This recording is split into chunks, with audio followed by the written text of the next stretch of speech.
The Lord be with you. And with your spirit. A reading from the Holy Gospel according to Luke.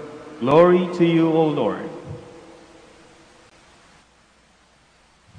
Each year, Jesus' parents went to Jerusalem for the feast of Passover, and when he was 12 years old, they went up according to festival custom. After they had completed its days, as they were returning, the boy Jesus remained behind in Jerusalem, but his parents did not know it. Thinking that he was in the caravan, they journeyed for a day and looked for him among their relatives and acquaintances, but not finding him. They returned to Jerusalem to look for him. After 3 days, they found him in the temple, sitting in the midst of the teachers, listening to them and asking them questions. And all who heard him were astounded at his understanding and his answer. When his parents saw him, they were astounded. They were astonished, and his mother said to him, "Son, why have you done this to us? Your father and I have been looking for you with great anxiety." And he said to them, "Why were you looking for me?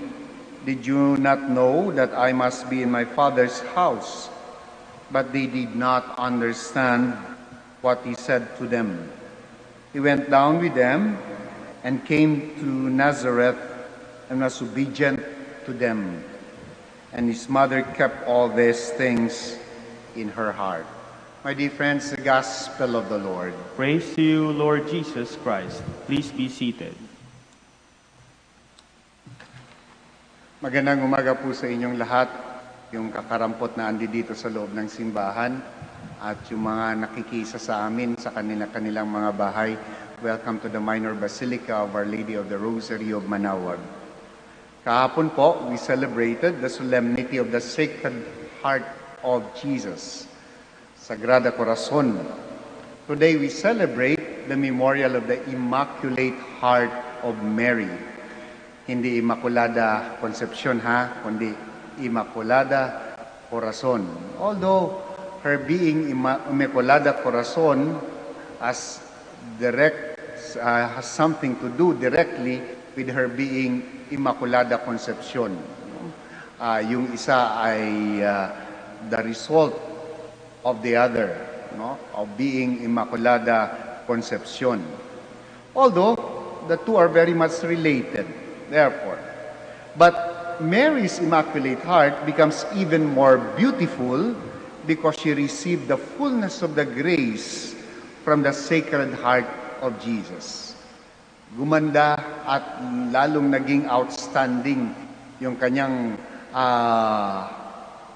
stature because she received in full that grace from the Lord Jesus. So from one beautiful heart to another, from the source of all that is good, of all the graces, to the heart that has the capacity to receive most of these graces. So, from the source of grace to the heart of Mary. And Mary, because of that, has the generosity of heart to share these graces to all of us. Kaya nga naman, my dear friends, ito yung dahilan ng ating prayer na Hail Mary, full of grace. Why? And for what reason? Because the Lord is with her. The Lord is with Mary. Parang nasagap lahat ni Maria yung grasya ng iyon ng ating Panginoon in its fullness. Siguro yun yung sa pagkakaiba natin kapag tayo ay sumasagap ng grasya magmula sa Panginoon because of our unreadiness to receive or unpreparedness to receive that grace of God, hindi natin matanggap lahat, kahit na available sa atin. But for Mary, it is a heart that is very much willing, very much ready, and has the capacity to receive the fullness of the grace from the Lord. Hail Mary, full of grace. Why? Because the Lord is with you. My dear friends, this is also the reason why the celebration of the Immaculate Heart of Mary follows immediately after the celebration of the Sacred Heart of Jesus, perhaps to show us the link of one heart, generous heart, to another generous heart. It affirms that the beauty and the power of the Immaculate Heart of Mary comes from the grace flowing from the Sagrado Corazon ng ating Panginoon. And because of this, Mary's Immaculate Heart has so many effects. Ang daming magagandang epekto yung pagiging Immaculada, Corazon ng ating mahal na ina. I will just name some or a few. Because of this, Mary's Immaculate Heart is a generous heart. No? Because more than anybody, Mary realized that what she has comes from the generosity of Jesus, from the generosity of her Son. Her being full of grace did not make her proud. On the contrary, she did not keep the grace that she received for her own. In fact, her being full of grace even made her more generous. Naging daluyan ng grasya. Kaya nga siguro, kung meron kaming nami-miss dito sa Minor Basilica of Our Lady of the Rosary of Manaoag, alas 5 pa lang ng madaling araw, napupuno na ito ng tao at umuugong ng ng panalangin, ng mga hinihingi from the generous heart of Our Lady of the Rosary of Manaoag. Alam namin kung kailan ang board exam, kung kailan ang bar, kung kailan ang board exam ng mga magdodoktor, kung kailan ang LLET ng mga teachers, kung ano yung tawag nito, kung ano yung board exam na malapit na, sapagkat kahit na uniform na isusuot nila during the board exam, pinapablessan. Umuugong ng panalangin dito yung mga humihingi ng matagal nang hindi nagkaroon ng anak. Kala nila there's no way for them to have a child. Umuugong din dito. Yung umuugong din dito yung mga humihingi ng boyfriend at girlfriend. Umuugong din dito yung mga gustong manalo ng loto. Lahat yun nawala. At lalong umuugong dito yung mga humihingi ng kagalingan ng kanilang mga mahal sa buhay o yung kanilang kagalingan, sariling kagalingan. Umuugong dito. No?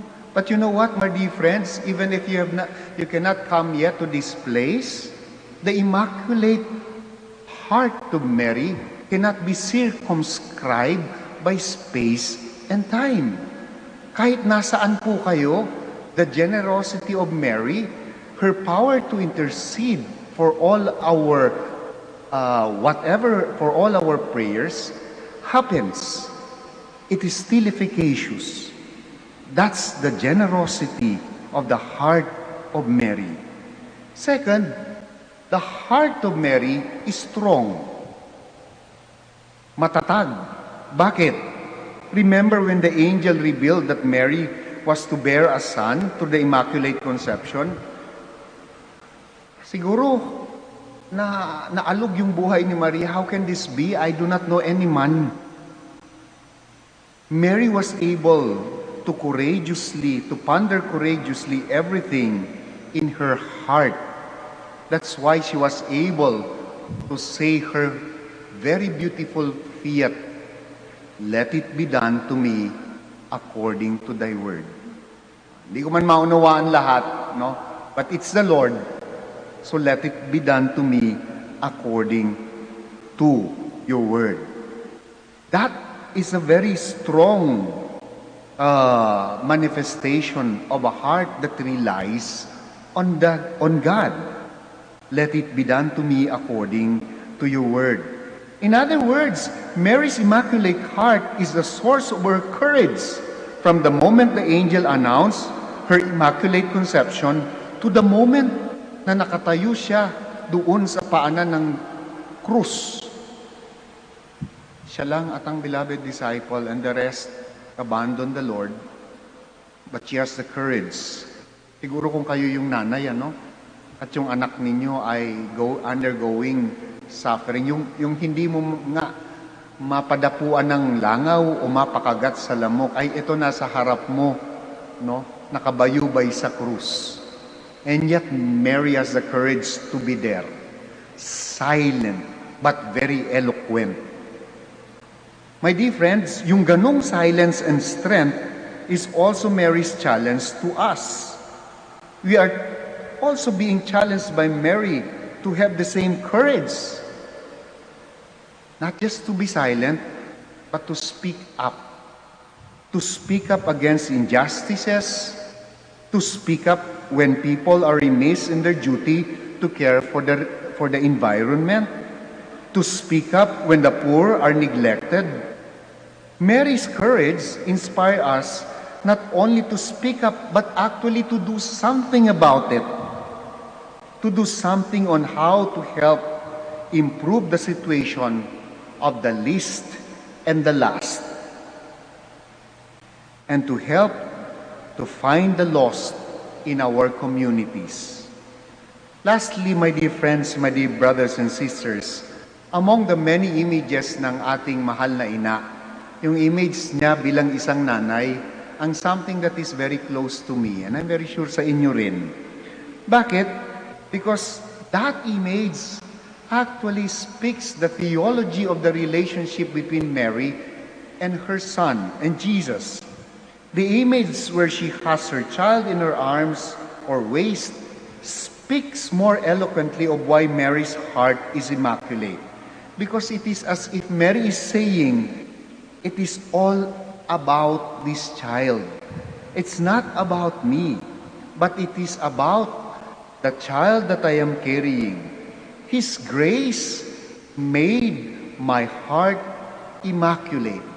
His grace will also be the reason why we're going to be okay after this pandemic or during this pandemic. It is His grace that will help us see hope during this pandemic. It is His grace that will make us find the strength to stand up once again and to move on with our lives, pandemic or none. That's Mary. She's not telling us, it's me. No, it's my son. There is one clear direction, therefore, of Mary's Immaculate Heart. And what is that? That is to lead us to the Sacred Heart of Jesus. Mary will tell us that she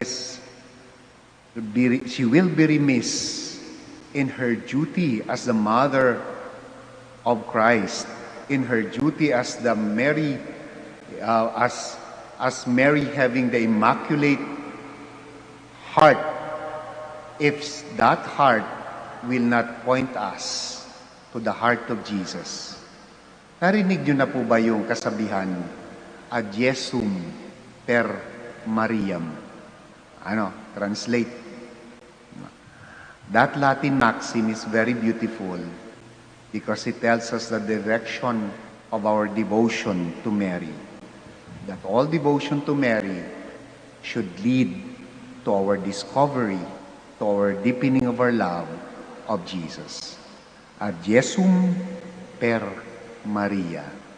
To Jesus through Mary.